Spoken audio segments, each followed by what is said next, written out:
Dear learners, welcome you all to your learning platform. Now you have reached week 3. In this week you will learn a new poem titled The Lake Isle of Innisfree, written by William Butler Yeats. Me, Faisal Ahmed, as usual with you throughout this lecture. Faculty member, Department of English, World University of Bangladesh. Let's begin.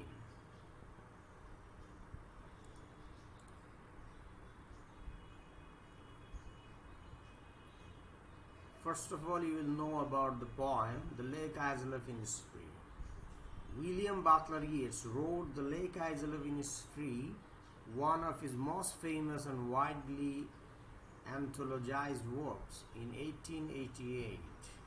The poem gets its title from a very small, uninhabited island that sits in Low Gill, a lake in Yeats' home county of Sligo, Ireland. The speaker of this pastoral poem longs to build the simple life of Innisfree, finding peace through communion with nature. However, it becomes clear that ties to city life prevent the speaker from realizing this dream. The young poet's fixation on questions of spirituality and Irish identity is felt in this poem.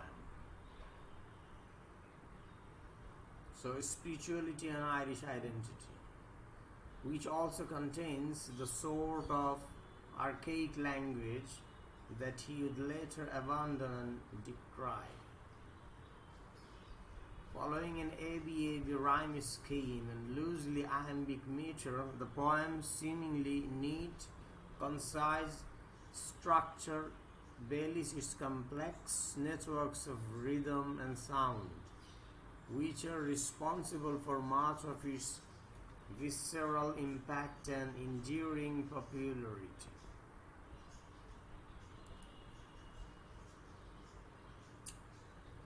The full text, here you can see the full text of The Lake Isle of Innisfree from here. The whole poem consists of 12 lines with 3 stanzas, each of which consists of 4 lines. So let's recite the poem. I will arise and go now, and go to Innisfree, and a small cabin built there of clay and wattles made. 9 bean rows will I have there, a hive for the honeybee, and live alone in the bee-loud glade. And I shall have some peach there, for peach comes dropping slow, dropping from the vales of the morning to where the cricket sings. There midnights all a glimmer, and noon a purple glow, an evening full of the inner's wings. I will arise and go now, for always night and day I hear lake water lapping with low sounds by the shore, while I stand on the roadway or on the pavement's grey. I hear it in the deep heart's core. So I'll rise and go now and go to Innisfree. The speaker expresses an intention to get up and go to a small island in Ireland called Innisfree. And a small cabin built there of clay and wattles made. On the island, the speaker wishes to build a modest cabin out of clay and bundled twigs. 9 bean rows will I have there, a hive for the honeybee, and live alone in the bee-loud glade. The speaker hopes to plant 9 rows of beans in a clearing which will buzz with the sound of honeybees tending to a nearby hive. The speaker believes that this setting promises speech, which will emerge slowly as the hazy mist of the morning falls to the earth where crickets chirp. On the island, light flickers beautifully in the middle of the night and glows with a purple hue at midday, while little birds flutter about in the evenings. The speaker reiterates or repeats an intent to get up and go to Innisfree, explaining that all day and all night the speaker imagines hearing the lake's waves breaking on the island shores. As the speaker stands on roads or other paved places, that imagined lake sound resonates deep within the speaker's heart. While I stand on the roadway or on the pavement's grey, I hear it in the deep heart's core. It's a kind of nostalgia. The writer, the speaker of the poem, feels in the core of his heart about his motherland, about his village. Okay, that's calling him. Lake Isle of Innisfree major themes: nature and spirituality. The poem's speaker fantasizes about building a solitary, peaceful life of Innisfree, an uninhabited island in Ireland, where no people live there, only the speaker will live there. So that's a tranquil environment he or she will have. While providing a dreamy, picturesque view of the island, the speaker also emphasizes the incompatibility of its virtues with modern life. In doing so, the speaker suggests that a return to nature offers unique spiritual rewards. When describing Innisfree, the speaker uses mystical language, praising the natural world as a strong spiritual force. The poem opens with the phrase, "I will rise and go," which appears word for word twice in the King James Version of the Bible. Yeats, born into a Protestant family, likely used this text for worship. This allusion to the Bible at the poem's very outset establishes that the speaker's concerns, and especially the fixation on Innisfree, are spiritual in nature.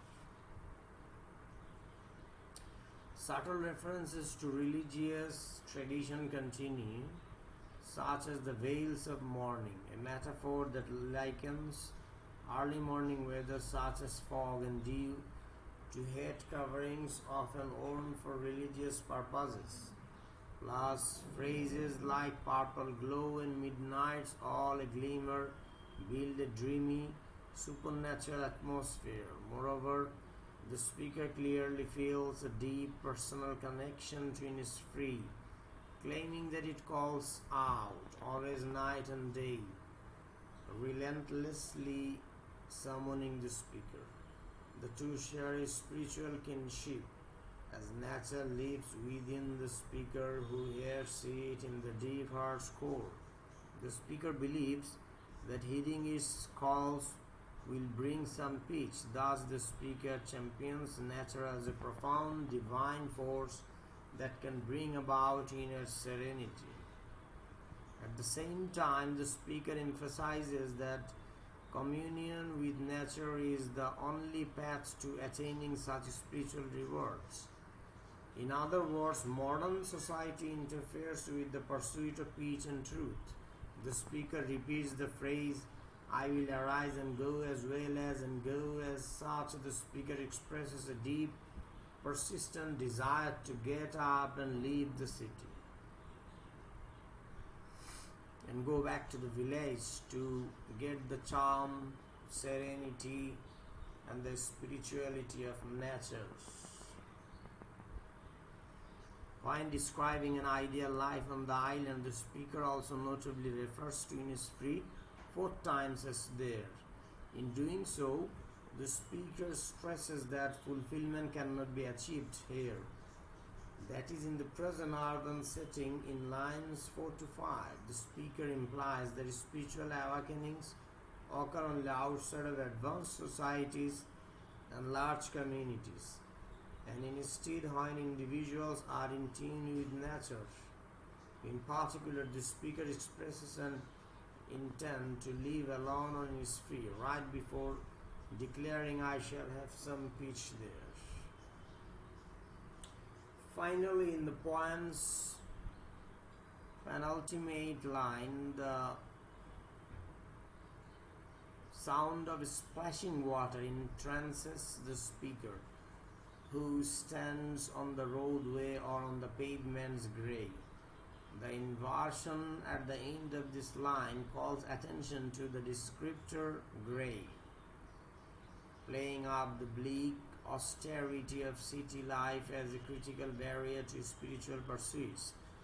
The speaker thus presents nature as a profound spiritual force that contains essential truths, a wellspring of wisdom that can only be accessed via a total renunciation of modern society. However, the speaker remains embedded within an urban landscape, despite nature calling always night and day. By revealing the chasm between the speaker's daydream and reality, the poem implicitly questions the attainability of a meaningful connection with nature in modern civilization. Next theme, labor and fulfillment. While highlighting the spiritual fulfillment that nature promises, the speaker also points out specific tasks that must be undertaken and exacting circumstances that must be endured to attain this fulfillment. In this way, the speaker champions quiet meditative labor as the means to realizing the spiritual bounty of the natural world. The poem's first stanza details the various ways in which the speaker must cultivate the land in order to live in harmony with nature on Innisfree. First, the speaker has to get to Innisfree, which is a task in and of itself. Indeed, the speaker has been stuck in the city for some time, yearning always night and day to connect with nature but struggling to break away. Upon arriving at Innisfree, the speaker would then have to make a clearing or glade. From there, the speaker would have to build a shelter using crude raw materials, waving twigs and branches to create a cabin's frame, and then packing it with clay. Next, the speaker would move on to cultivate a sustainable source of food, such as 9 bean rows. This would entail creating a garden bed, working the soil, sowing seeds, and tending to plants. The speaker thus lays out several prolonged, laborious projects that one must embark on in order to live cooperatively with nature. To the same end, the speaker contends that one must adapt to a broader set of challenging conditions that goes beyond methodically nurturing the land. The speaker expresses an intent to live alone on the island, emphasizing that living in harmony with nature requires solitude. But as the speaker demonstrates, ties to modern society hold back even those most desirous of a profound connection with nature. As such, one must exercise great strength and resolve to break with the conveniences that communities and modern technologies provide. What's more, complying with all of the above does not result in immediate gratification, as speech comes dropping slow. The speaker thus advocates for an appreciation of labor for its own sake, not expecting any grand reward for individual accomplishments. In this way, the speaker indicates that one must complete certain tasks and adapt one's outlook in patient pursuit of a larger purpose.